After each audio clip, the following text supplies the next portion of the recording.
Aucun développement n'est possible dans un pays sans une bonne accessibilité à l'eau potable, selon le président de la République. Depuis sa campagne jusqu'à son accession au pouvoir, Jovenel Moïse a toujours plaidé en ce sens avec fermeté.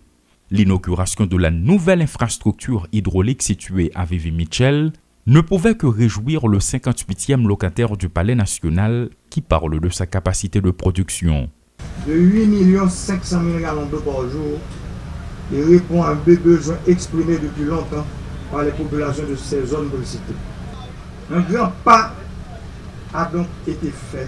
Ce réservoir circulaire en béton armé permettra d'alimenter le réseau de Delma, Vivi-Michel et, occasionnellement, les zones de Puy-Blain, Frères ou Pétionville. Toutefois, le besoin total de la zone métropolitaine est évalué à plus de 450 000 m3 d'eau par jour, ce qui représente un horaire d'alimentation variant de 12 à 16 heures, précise le chef de l'État.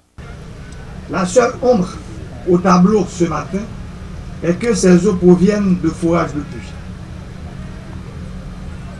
Nous avons de nombreuses rivières intarissables un peu partout à travers le pays.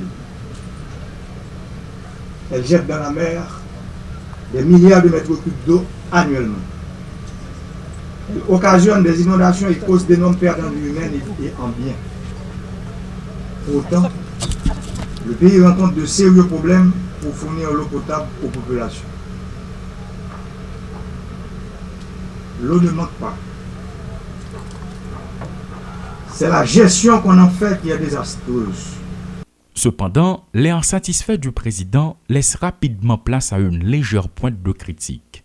Jovenel Moïse regrette que l'eau souterraine reste l'unique source exploitable pour la consommation humaine dans le pays, alors que l'eau de surface est utilisée pour l'irrigation des terres cultivables. Pourtant, dans d'autres pays, notamment la République dominicaine, c'est cette eau qui est prioritaire.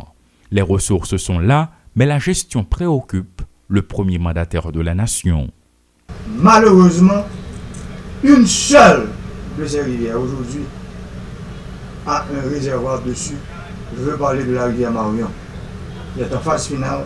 Nous sommes à 96% de la fin des travaux pour inaugurer le barrage de Marion avec un réservoir d'une capacité de 10 millions de mètres cubes. Et ce réservoir va transiter près de 20 millions de mètres cubes par année sur 38 millions de mètres cubes que cette rivière a jeté dans le temps en la mer et la zone de Malfetti était inondée chaque année. Selon une étude réalisée au début du quinquennat de Jovenel Moïse, 26 rivières répertoriées à travers les 10 départements du pays pourraient être aménagées avec des systèmes de réservoirs ou des barrages d'irrigation. Cependant, une seule l'est réellement, déplore le locataire du Palais national qui en profite pour pointer du doigt les bailleurs de fonds. Nos bailleurs misent sur l'exploitation des eaux souterraines qui pourraient apporter des solutions durables aux problèmes de pénurie d'eau dans le pays. Mais nous savons pertinemment que c'est faux. Et le directeur général vient de le dire parce que les nappes phréatiques ne peuvent en aucune façon apporter la solution aux problèmes d'eau potable que nous avons dans le pays.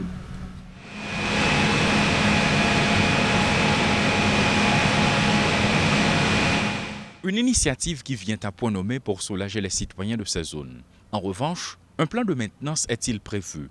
Quel sera le coût mensuel de l'exploitation du réseau? Des questions intéressantes mais qui sont laissées dans l'ombre par les responsables. Elésidio Lassin et Rudolphe Pirlouis pour Télémétropole.